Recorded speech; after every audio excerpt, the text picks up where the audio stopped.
My name's Amalthea, if we haven't formally met. There's some people zooming in, some of whom I may not met also. So, you in the back, point up if I talk too soft, and I will talk louder. But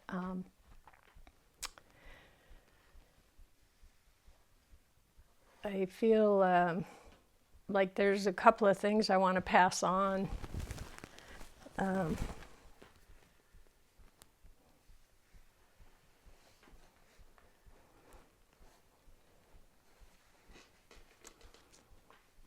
Justin taught me a point of view that's always sort of explained, or has been one of the components that explained life to me and why we're sitting here, called remembering and forgetting.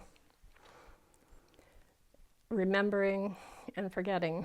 And it's remembering is about like, why are we here? What's the end goal?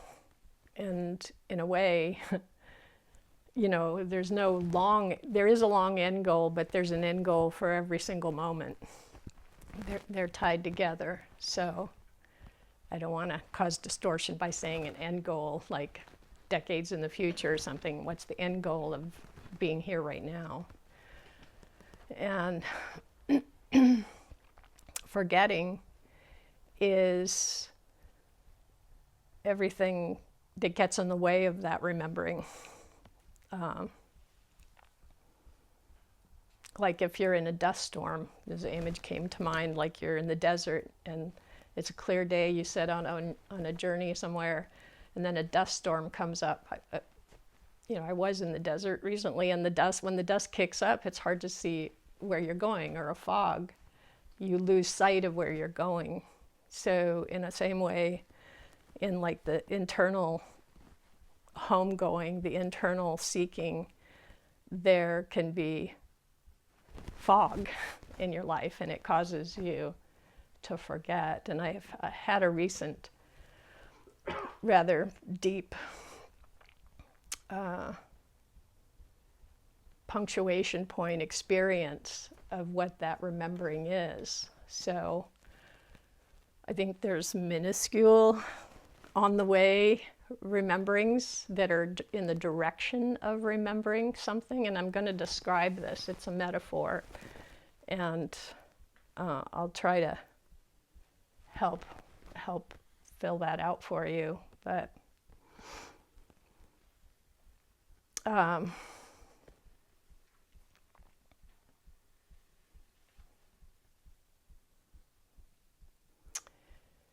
how I would define remembering is that there's like a place for all humans, no exceptions, that there's like a home that we feel. And it's hard to describe, hard to define, but when you feel it, it'll knock your socks off. And anytime you get a little closer to it, you get like closer, a little incremental, like maybe even listening now, it's like, I bent my ear to hear. I spent my life bending my ear to hear some clue of that home. And when Justin talked last week, he talked about like how there's a spark, and some people really feel called to find that spark, ignite that spark, fuel that spark. And for me, I don't know what life would be like without that spark. It's what drives me. And I think everybody has it, even if someone's interested in climate or music, they could say, that's my passion. I love that, or I love herbalism, or I love XYZ thing. None of this would be happening without that inner spark. It's like light, sound, energy. It's, we can feel that. So I don't know how much a person needs to feel that in their life. I think there's probably some variables in like how strongly a person needs to feel that. I can speak for myself that if I forget too often, I just feel poverty stricken. in spirit. I don't feel I feel dissatisfied. I don't, and I go like, I don't know what's missing. And then when I find it or remember it, I go, that was the drink I was looking for that was going to quench something. So I'm hoping and talking, and I think the purpose of these meetings is that who's ever up here, and several of us will talk today, it's like, however you relate to that, whatever clue is needed, and it may be different for different people at different times, there's an individuality to it, that something moves you closer to that homecoming. You know, whether it's in the next minute or in some ultimate crescendo experience. Because they're linked together. You can't, if you don't experience remembering in your daily life, in the moments that make up your day, you're not gonna, well, I wouldn't say I don't make up the laws of the universe. It's gonna be rarer for you. I think people do have peak experiences, you know, on drugs or listening to music or sunsets or childbirth, and then they go, I want more of that. Where can I find more of that? And that's the whole idea, you know, is to require less and less circumstances to allow that to peek through. So I'll give you a little metaphor. I learned a factotum yesterday, listening to one of my audiobooks on tides. And there was some sort of naturalist scientists that took an interest in studying tides, and as a one-time sailor, I've been curious about tides, and I know it's something I know too little about. And when I learned to sail, I learned in what I call a kiddie pool. There were very few tides there. And I always knew I had incomplete knowledge. Like if you put me somewhere else in the world, like the Bay Area, that has complex tides, I couldn't call myself a sailor anymore. It was like I didn't learn that course. So here I am listening. Well, let's find out about tides, and kind of wondering what I would get from it. But here's the factotum that matters for today. Like, you know, the circadian rhythm, the like how our sleep cycle, wake, sleep, sunrise, sunset. It appears there are 4. Circa is like some root word that gets attached to different rhythms. So there's a circa-lunar rhythm, I think. I don't know if I'll get the terminology straight because this is new, but you can get the principle. And then there's one that is tied to the tides. I don't know if it's circa tide, but it's something like that. It's circa something else. And so a bunch of creatures have this thing, like crabs. You could take a crab that was born and raised in a place with only 1 hour tides, like I was that sailor in the 1 hour tide place. So they don't know about it. But if you transported them to a place like Nova Scotia where there's like really huge tides, it would take them 3 days and they would adjust to knowing the tide, and their lives are dependent on it. Like if the tide comes in, they could get swept out to sea. So they have to know about it for survival.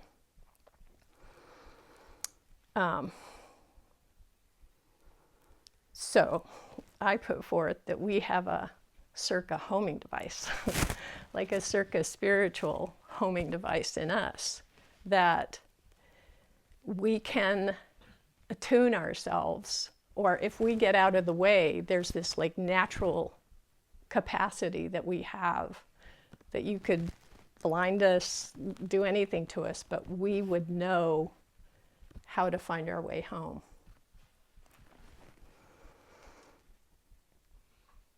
And I feel like what Justin has put forth here is like a blueprint for allowing us to remember where we're going in actuality, in experience. Because that crab, and I'm kind of going out on a limb here, I don't know if this will add up, but that crab is not going to read, here's how you remember the tide, right? Something in it knows that thing. And I think that's what I want to get to, because this experience that I had this week that knocked my socks off was in an unexpected circumstance. I've told you that I'm going to some medical appointments, and it makes my days kind of busy. And so one of the particular treatments that I'm getting, they have you lay on a table for an hour and basically do nothing. And there's this very subtle manipulation that tiny, you can go like, nothing's happening here. And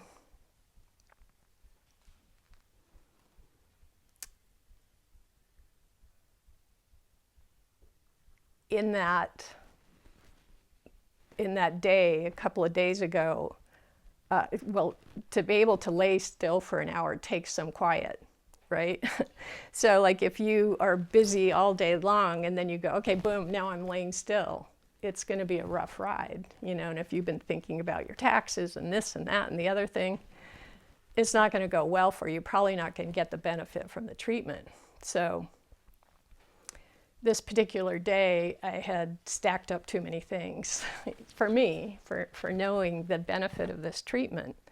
And I even had a friend ask for a ride in the middle of that. And I was like, oh, I can't add another thing. It's going to, be too busy. But in the end, it turned out I had a really nice ride with my friend. And because I knew I needed to be still for this place I was going, I put some music on. It's like it kind of upped my tapping into my own resources of like, what do I know about being still?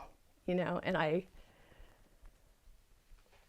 it's something I can remember taking rides in the car with Justin, with him doing that for me. And I didn't know how it would all add up, but here I was, like kind of like super motivated to heal, for one thing. So wanting to give myself every best advantage. And then, I kind of felt like, maybe embarrassed that I had fit maybe a little too much in that day. And then when I am finally sitting there laying on the table, I want to give a little more detour. Like one of the things I had done earlier in the day, I was participated in something called a stress test, where I had to work very hard on a treadmill, and I wasn't quite up for it. And I felt like everything that was wrong with me after the car accident kind of came to the fore. And I was just like, shit, I'm not in very good shape. And I was feeling like kind of like a little demoralized and questioning, And I think some of that dissatisfaction, that like feeling, what's the word I want here?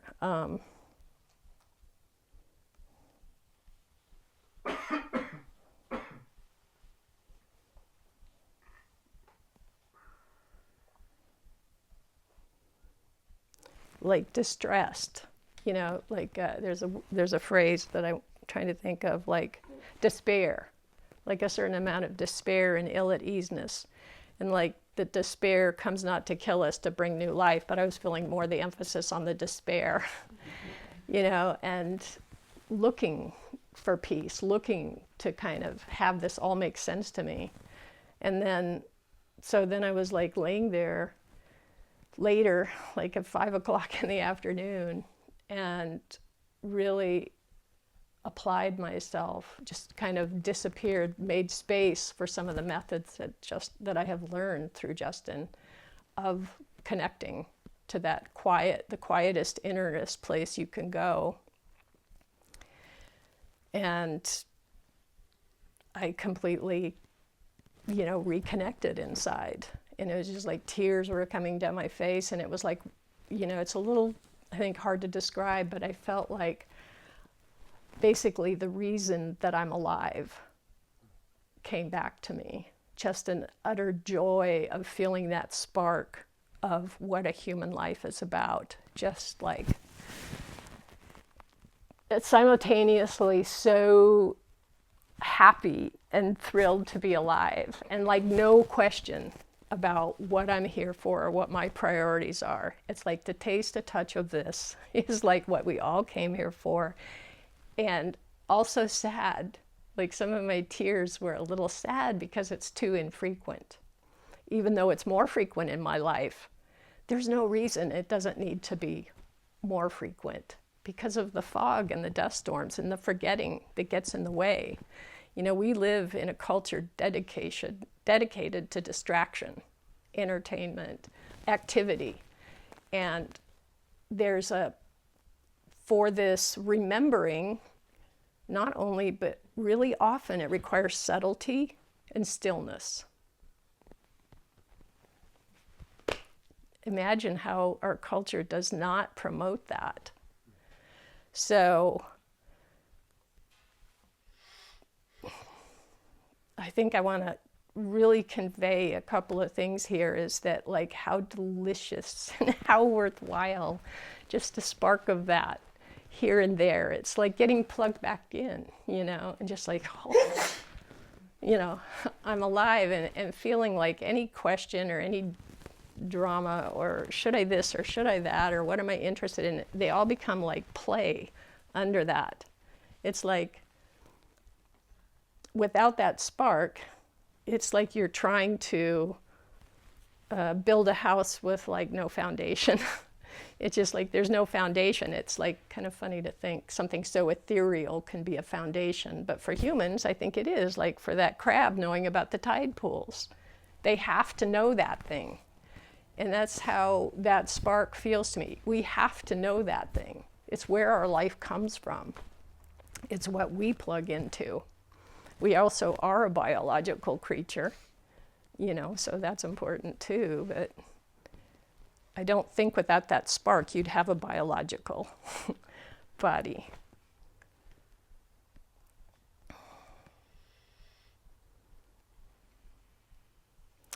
But something I want to say about that stillness and that remembering is I have also been on another sort of dedicated period of time in this last couple of weeks of really coming back to the methods that I've learned from Justin that are subtle, that you can use while you're washing the dishes, that you can use while you're talking. There's no moment in life that you cannot use them. You just need to remember. Whatever you're saying is so important. Your scintillating point you're making, you have to set aside that, how much you want to get those dishes done. You have to relax that a little bit. You still get them done, but maybe differently.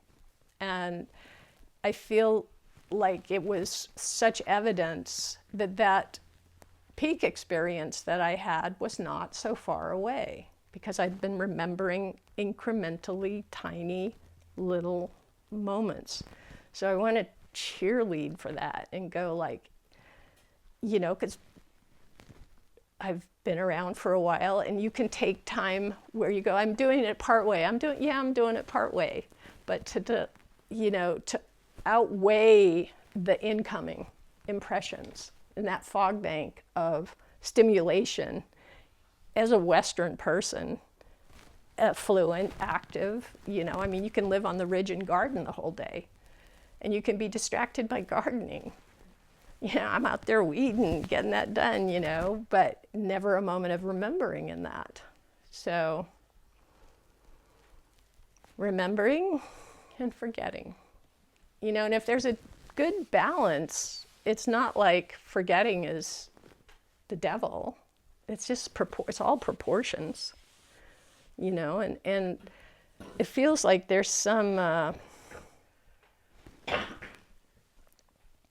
kind of righteous arrangement.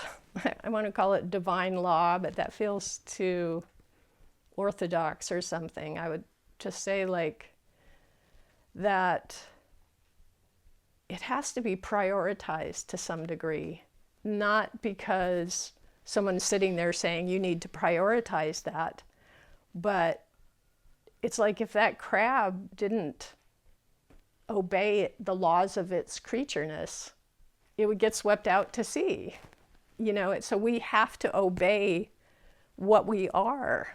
We can't ignore that. We're trying. As a species, we are trying to ignore it. But it's not going well.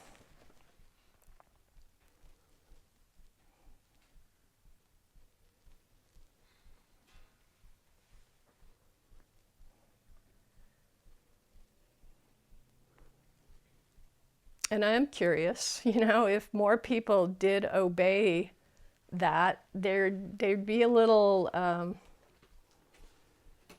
dampening down of what all that we could create and make, you know, like climate change might be affected just because there'd be less grabbing out here and, you know, we'd be turning a little bit in here. I was talking to someone this morning kind of thinking about that, and it's like turning inward, turning to that stillness once you know about it, in the ways you know about it, is a choice of last resort often. Because there's so many other interesting, supposedly interesting things to do. Why should that be a last resort when it's the most nutritious thing you can do? You know, I mean, if you take a supplement, it's not like that's not what you do all day. I don't know, that doesn't sound good because you can remember all day. But I'm trying to say, like, a little bit goes a long way. A little spark, but not too little a spark, I think is what I'm trying to say. It can't be put on the back burner. And that's where, like, God and mysticism come in. You have to come under something. It can't be all man's design, all man's creations. It's like we have to fall under some other law, just as the crab does. Why should we be separate? Oh, the crab has laws, now we have none. No.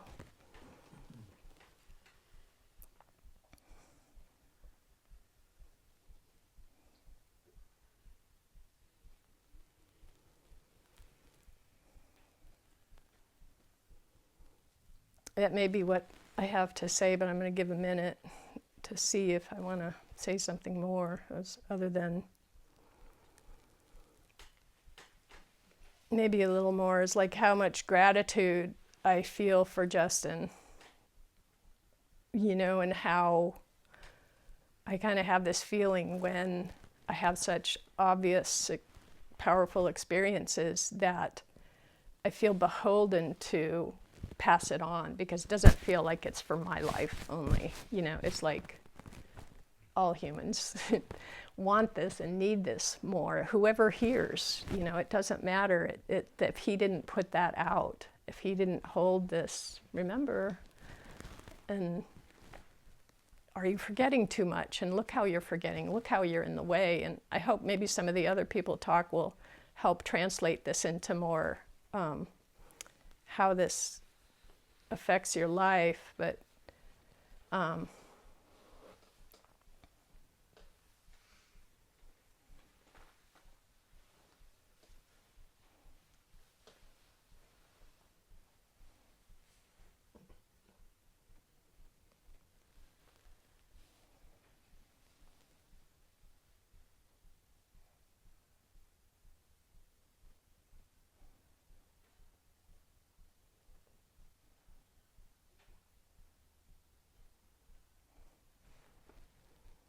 I think my most sincerest thing, there was something else and I've kind of lost it, but my most sincerest message is just how worth it is to feed that spark and find that spark. It's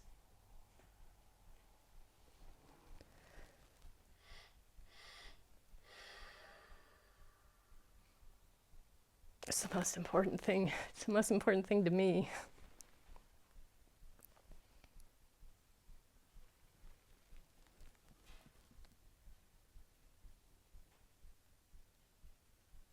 And I'm glad to be alive. I have to say, after the car accident, I was a little like, it was a pretty scary place. Even though I meditate and have a spiritual life, it's like, I knew there was something to be worried about here. But I'm like, it feels like that wiped away that concern.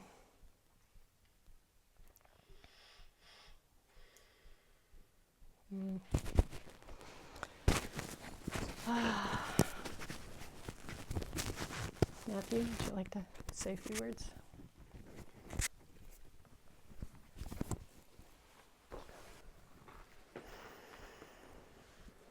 Really appreciate that. Something I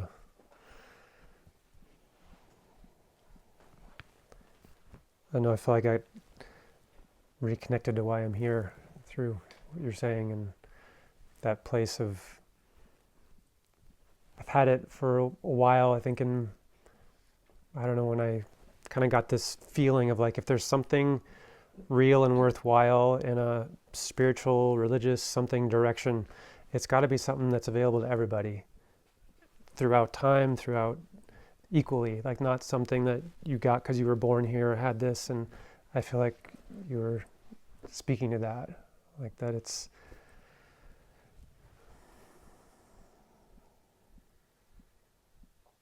something that's continually a marvel to me, of the perspectives and tools that Justin puts forth. Of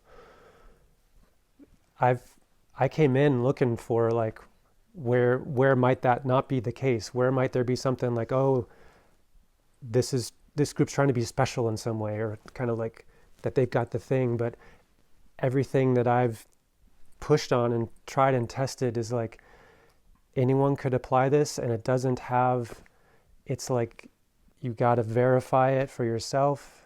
And I don't know if I can say more about it, but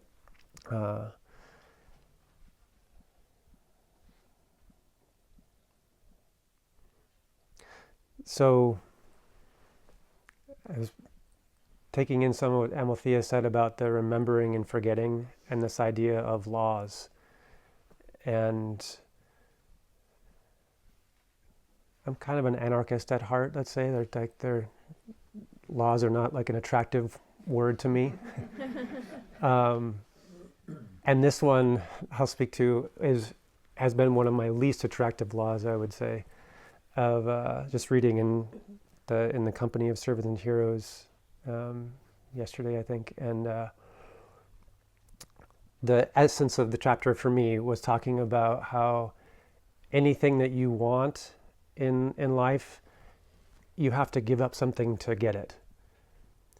And that law, I have tried to live a life to not, to verify that's not true. But it is, from what I can see. And one of those, and I liked a piece he put in that chapter of,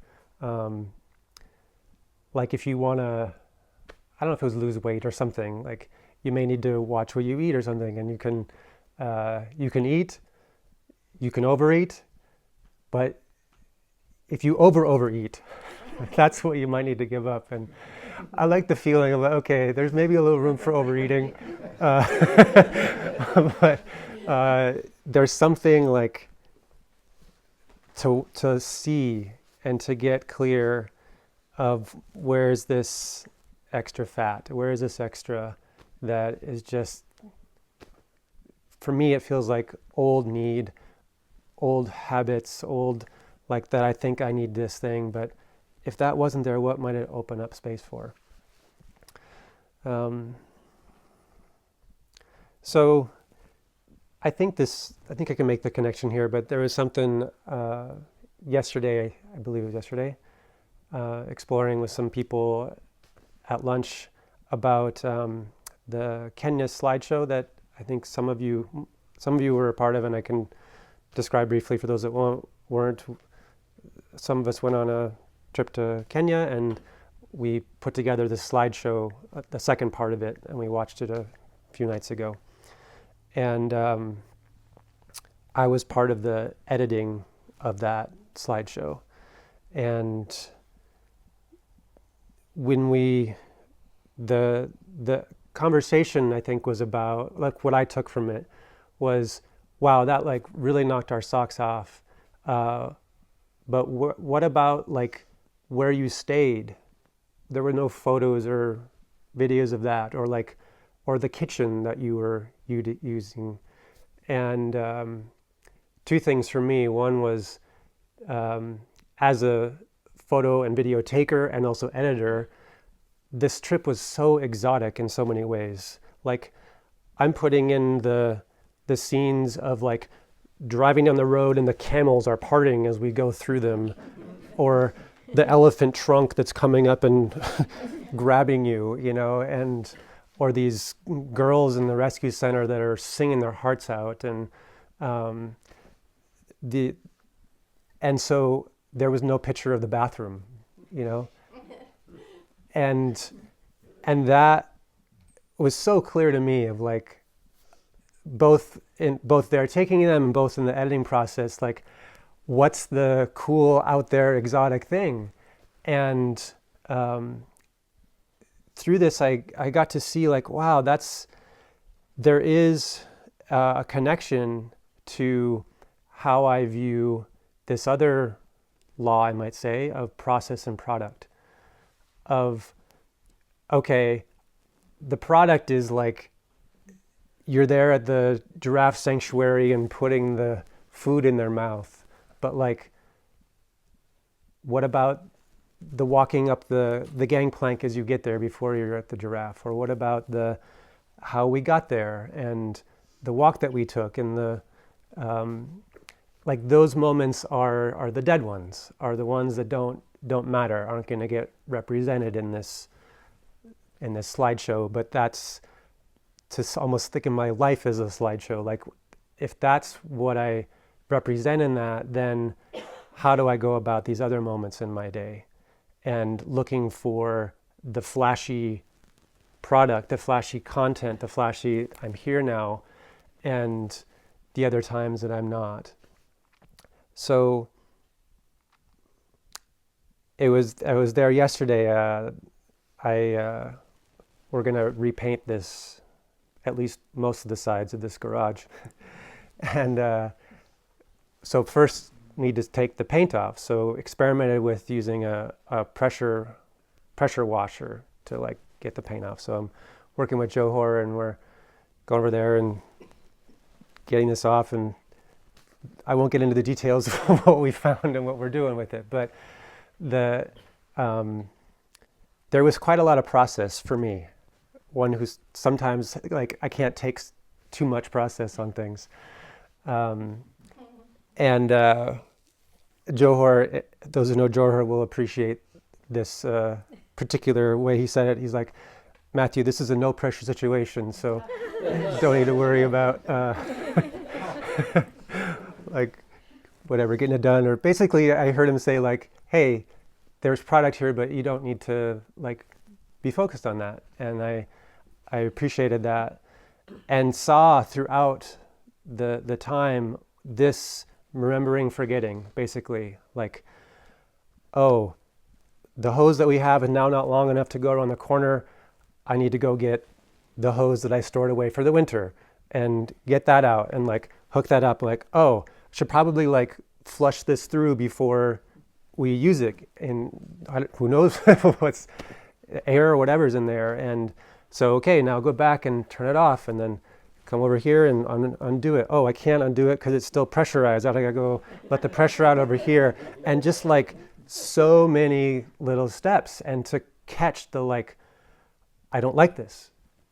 Johor's gonna be upset soon and patient, like these things, and like take me out of it. And then, oh, that's not why I'm here. Like, and come back to the methods have been given to make this theory applicable in moments, which is one of these absolute genius things that Justin is putting forth. So again and again and again, and like, and then then at some point, like, I think I'm doing it. Like, get all the steps, and I pick up the pressure and I pull it, and I haven't turned the engine on, so it's little little spurt of water. Oh yeah. But there was a line in one of the songs, not Addicts in My Life. What's the deal? That struck me of this process of something like I forget the beginning of the line, but I'm standing on the first step. Show me where the keys are kept. I'm the man on the outside looking in.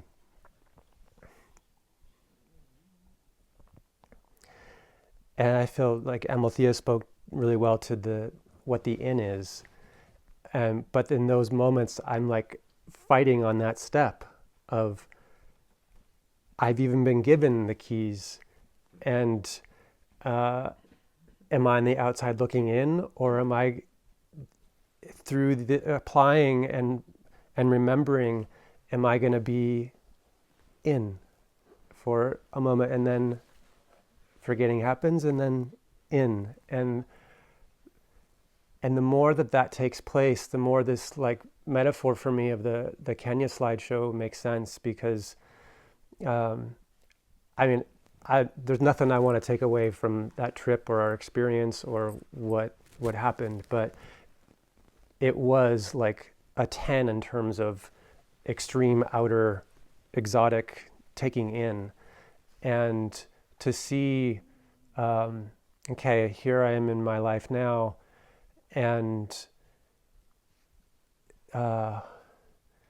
is that my goal for the day? That's the right word. Goal for the next hour, or goal for like, where is it that's still I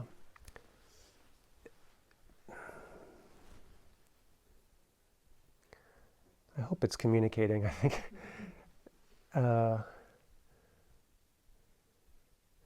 and that to me is the what needs to be given up for me, in that the overeating, like, yeah, I can have a meal, I can invite my friends over to play music or something, like it's something I really enjoy, but even within that, how much is it like I gotta create the next thing or force something that's from my own need?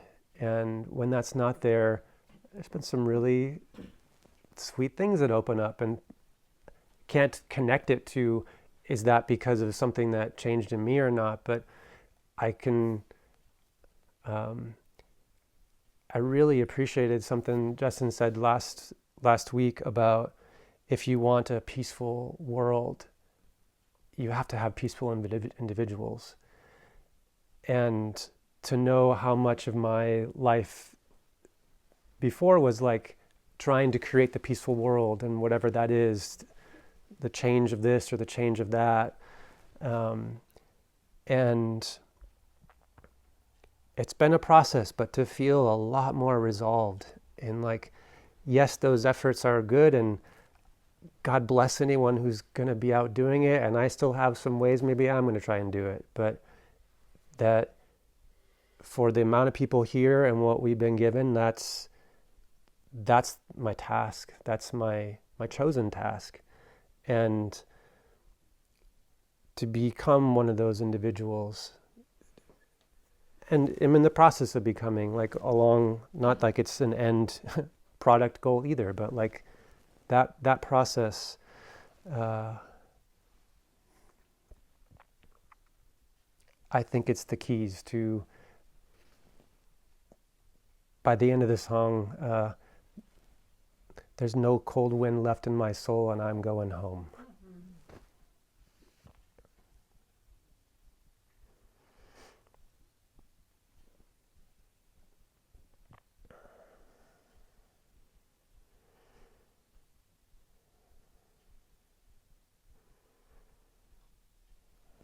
That's all. Maybe we'll take a break and put some music on. Hey there.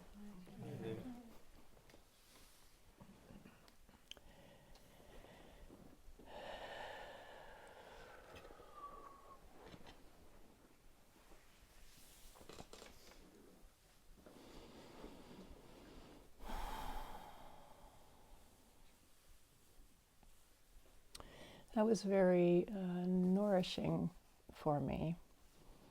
I appreciate things that were said, and wanting to remind myself and remind each of us that, like Justin says, this is not my Sunday morning sermon.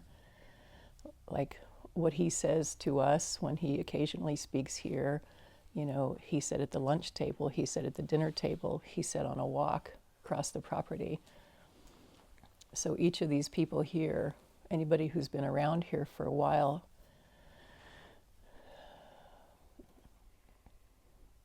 has this really extraordinary richness of perspective and understanding in them, and the regular life stories that go along with that to interweave them into a very palatable, enjoyable, beautiful,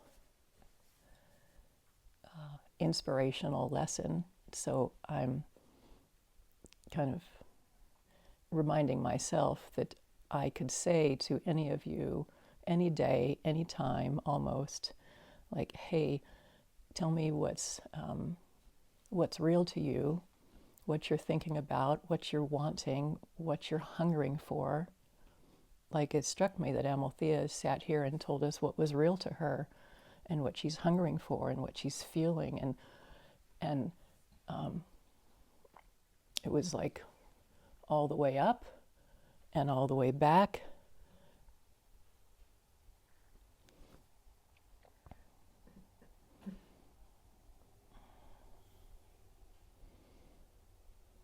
So I think we don't take advantage of each other enough. I don't expect that from you very often, except maybe if you're sitting here, and you don't expect it from me often enough. I like to talk. I can make the connections, I can go all the way up, I can go all the way back, and you could expect that of me more often, and it would be good for me and it would be good for you.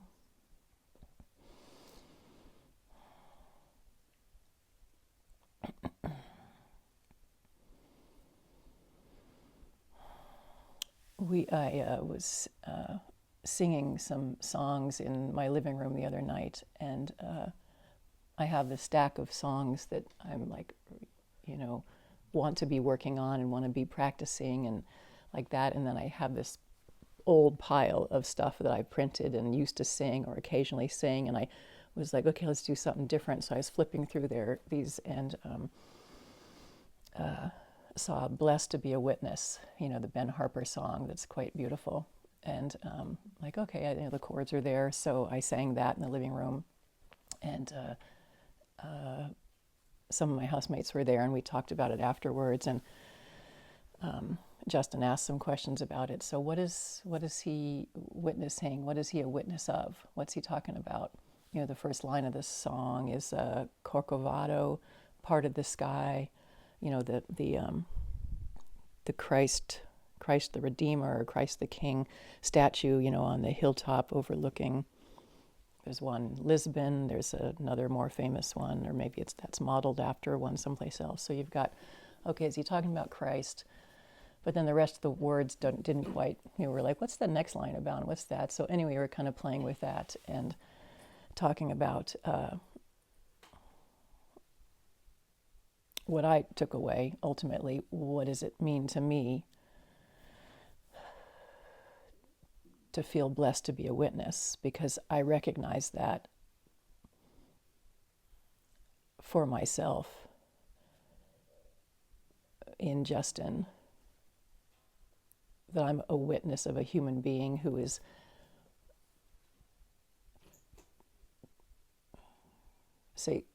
surrendered his surrendered his I wants and many I prefers, and maybe surrender is not the right word, because I think it's one and the same now for him, that what he wants and what he prefers is to be here with us, passing on what he understands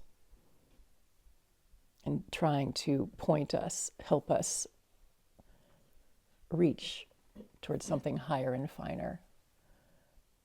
It's like he breathes in, he breathes out, and that's what he does. He breathes in, he breathes out, and he looks to embrace us and point us and suggest to us and ask us questions and point out the dog shit that we're like determined to step in, repeatedly. So I feel blessed to be a witness of that. I read Siddhartha in high school, the Hermann Hesse book. I just knew it changed my life. I knew it had something to do with me. I knew that the rest of my life was going to be somehow something to do with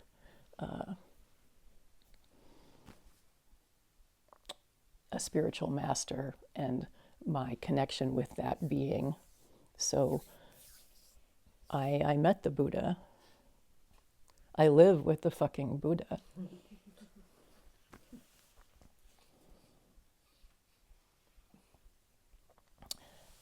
But we talked about also, what does it mean to witness creation? And what does it mean to witness that someone has a child, someone has a family, somebody is a mother? So we went all the way up to I'm blessed to witness God's creation, a flower, the trees, and I'm blessed to witness her children.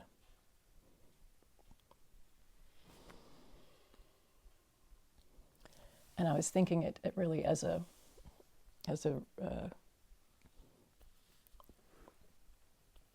presence exercise in a way, an awareness exercise. Could I more often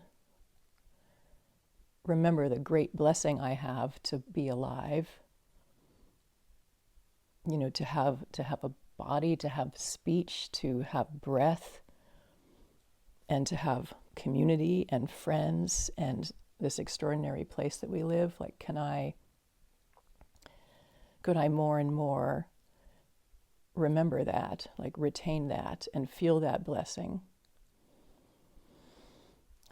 I like to think sometimes that the Creator, whatever energy as I see it, I take a little bit of a hint, say, from the Hindu tradition where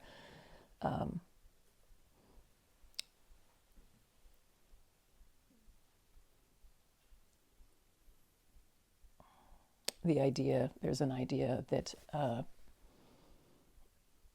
the divine manifests periodically in some physical form, and one, in the case of Krishna, really to delight.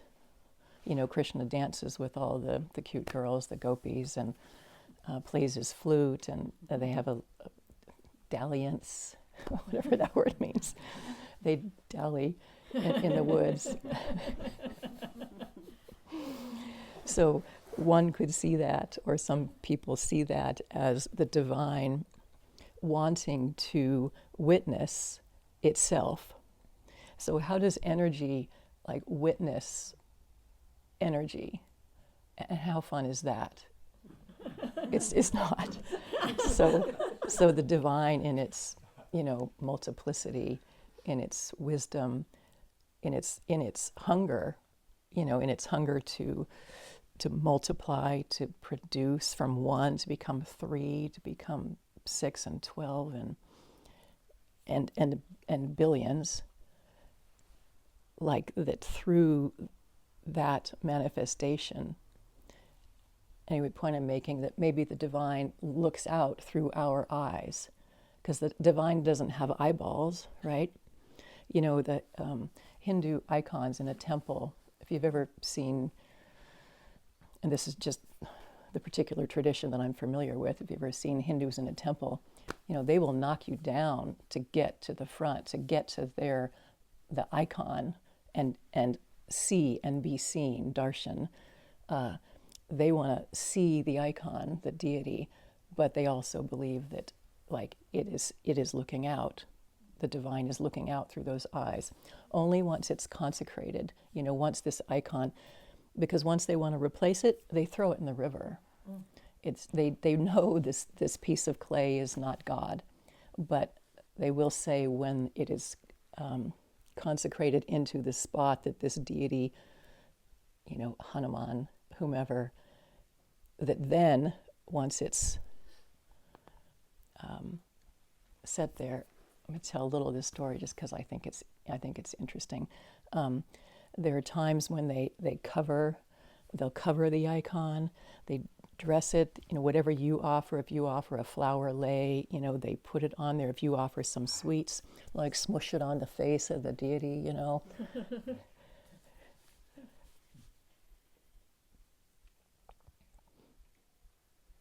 So aside from that tradition and those icons, I like the idea of thinking that maybe the divine uses our eyes. Like how does the divine see? How does the divine delight in its own creation? Like I was saying, energy, enjoying energy, I don't think so. But how about that you're looking at me, you're seeing colors, you're hearing words, maybe just because I'm saying this, I'm like looking at you and I'm seeing your eyeballs, like looking this direction. And what if this is just a totally delightful event for the divine, for the creator, to be like, okay, here's a little pocket of delight. Here's a little coalescence of fineness that the creator can go like, all is right. Not with the whole world, because there's some fucked up shit, but in these little pocket, in these little lit up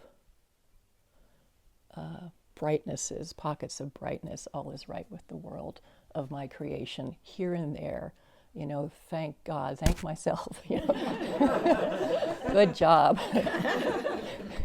Down there's a little pocket of brightness. And the divine can just get a little, gets a little buzz from that.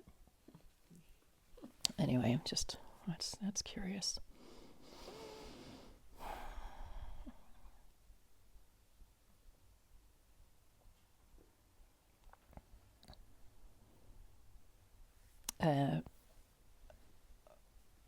I was putting my socks on this morning, and I try to wake up and remember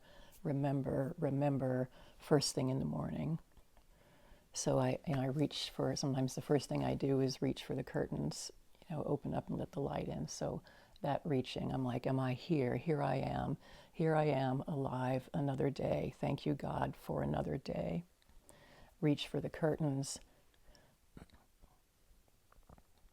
And this morning I was putting my socks on, and I kind of marveled at,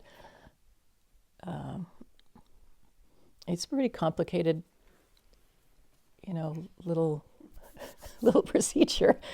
It's just the stretching, and the foot knows where to go, and to pull them around and then straighten them out and pull it up and move this, and it's like, can I be here? So I had, what is that? 20 seconds, 10 seconds, 30 seconds of putting a sock on.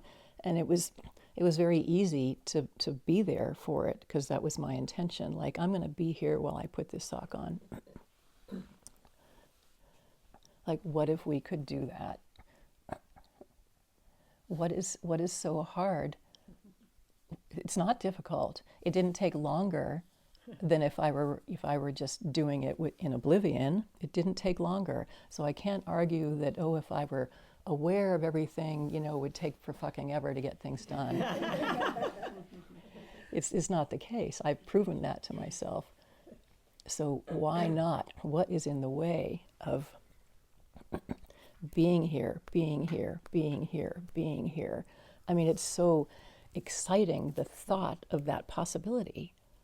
Like, why don't we do it? Can we do it together? Can you remind me? Can we remind each other, like moment after moment? And I did this with Pranavati the other day. Where is she there? She was leaving my house and going down to her car. And I just like shadowed her out the door to the steps going down. And I just kept hovering and reminding her and reminding her and reminding her. And I know she felt it, and I felt it for myself just because I was like awareness watching her. She had my awareness watching her. And so I know that then her awareness watches her. And it was like then, she went down, down, to the drive. And then I knew she was going to have to reach for her car door, and she had, like, maybe she'd forgotten about me for a heartbeat, and I'm like, Pranavati! She's like, yes, yes,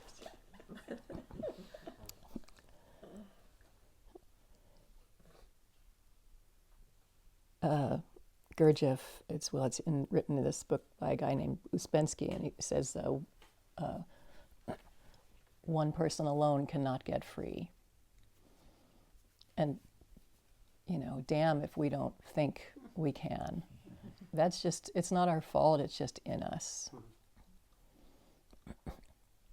But we can't.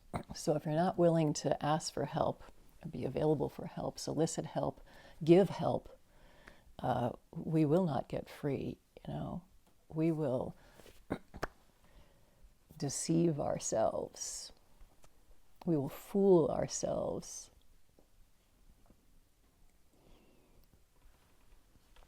Okay, I'll try to keep it going here.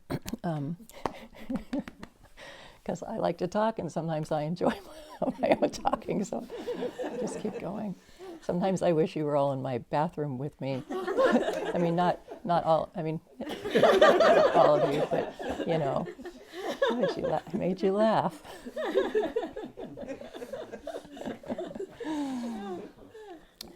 Because I'm funny, in the bathroom.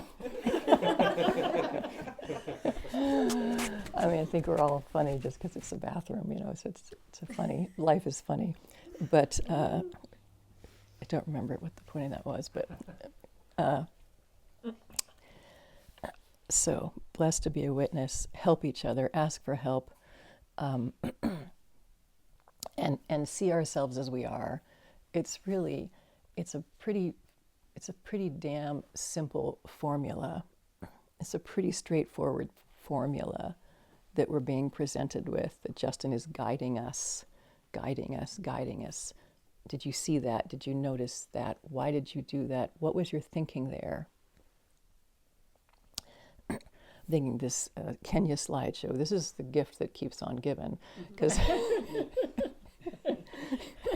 I've been at each lunch with a different member of the, and they all come in like, oh, let's talk about the slideshow. And I'm like, okay, here we go. So it's just been this beautiful several days in a row of different lessons coming out, and it's going to continue because I think there's a future to it. So anyway, that's just a sweet piece. So seeing ourselves as we are, I'm thinking it's like yesterday one of the questions was, how do we do that and not feel badly and not feel guilty and not go down with it and not feel embarrassed and not want to run and hide? And what I am realizing, and sometimes realize for myself, that the more I am seeing myself as I am, the more I am knowing myself, then I have no enemies, because there's nothing you can ask me or challenge me on or question me about that I'm not already on the same side as you.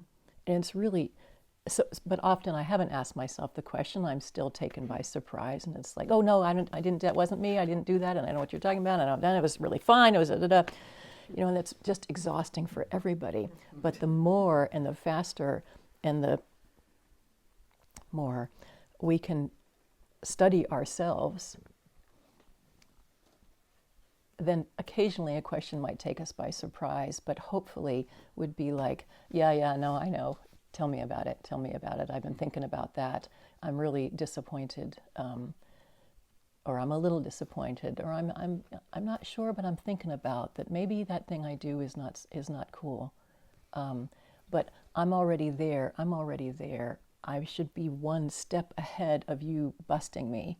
You know, we have some Bustorama people here. You know who you are. And then we have some gentle, you know, like, well, why did you do that? What do you think about that? Either way, it's the messenger. The messenger is a blessing, you know. The messenger is a blessing. This I saw the other day. This last 2 months now, since this vehicular thing, so much paperwork that and things to think about and list. I can't like, and I had some brain, you know, brain power decrease, we'll call it. I just couldn't, and I still can't often keep much of it all together. So I asked Pranavati to help me like make a list of all the things I was doing and the doctors I was seeing and da-da-da. I said, can you help with this? And so we were going over it and listening and da-da-da-da. And I said, okay, well, you know, it'd be good if we had a chart. Can you make a chart? And she said, yeah, sure, I'll do it on such and such a program. So she's still struggling with it a little bit. And I'm thinking, you know, actually, I know how to make a chart. It's like 2 clicks. And we both have our computers because we're, you know, transferring some things. And she's like, this is, okay, well, that didn't work. Da, da, da. And I start to realize 2 clicks and I can make a chart. And my hand is just like this to the computer, like, but I've asked her for help. She's happy to help. I know I have a pile of other things I could be doing, but I'm impatient and I want to just get it done. As opposed to like, she's learning something. She's figuring out how to make a chart. She kind of knows she's almost there. And I don't want to wait the last, 1 minute while she makes this chart that we've agreed she's going to make. And it's like, I can just feel, I'm just like strangling to do this thing out of my like, what I couldn't make use of 60 seconds of quiet, of doing nothing for a moment. Like that's a gift. There's 60 seconds you can just sit there and fucking wait. Sit there and embrace awareness. Sit there and do fucking nothing. But there I just could feel it like, wow. So that was great. That was great because I saw it. And if the next time then, it shouldn't be so surprising or threatening or scary or embarrassing when somebody says, can't you just wait for a second? Why are you doing the water thing? Why are you carrying that thing here? Why are you washing that now? And then I have a reason. Well, because it needs to be washed, because it needs to be carried, well, because I'm already here, and it's easier if I do it. It's like all the excuses, But I knew that moment. I just let me get my fucking head on the computer. No, just take a fucking breath for 60 seconds. So the next time you see me doing whatever version of that it is, I hope that I don't blow you off. I hope that I'm a step ahead, like, oh, yeah, okay. Right, okay. That's the way it should always be, like, yeah. Anytime somebody asks us a question, it should be, yeah. No, I know. I mean, I kind of know, and I wish I knew more often, but you're totally right. When do you get that from when does anybody ever say that to you? Oh, yeah, you're totally right. I was being whatever. So knowing ourselves, I'm thinking it's really like it could be a very exciting puzzle. Like, you buy a puzzle and you got the beautiful scene on the front, so you know what you're working towards. Mm-hmm. But what if you just had 500 pieces and you're just like, you pour them out on the table and you're just going like this, and you put a few pieces and it's like, oh, is it a sunset? Is it a merry-go-round? It's like that's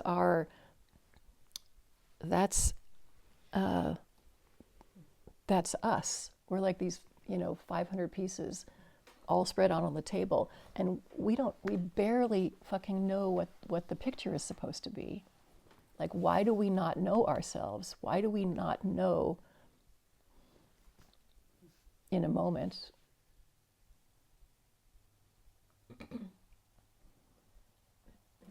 And it's not that difficult, but we need help. I mean, it's difficult, it's not difficult, but it could be exciting like that. Figuring out what the puzzle of you is. It's, of course, going to be a beautiful picture. It could only be a beautiful picture because it's the creation of the divine. The divine didn't make mistakes. There's never a mistake. It's only beauty in its own way, in its own particular way. And can we appreciate that about each other? Can we respect that about ourselves? This thing.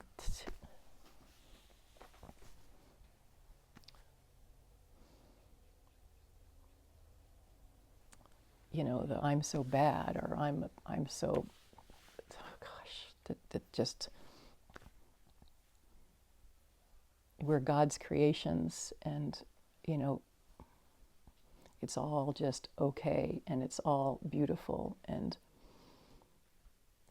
we're blessed to be witnesses of all of that. So all this negative, bad and going down, I just have very little. I don't have that particular style, personal style. I have my own, issues, but that one particularly bugs me because it's like, it seems like it's an insult to the divine who made all these beautiful creatures, all these beautiful creations with no mistakes.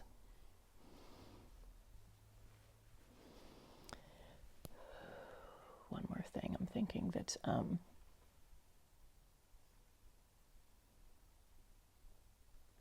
maybe that's enough. That was a lot. Okay, thank you for your attention.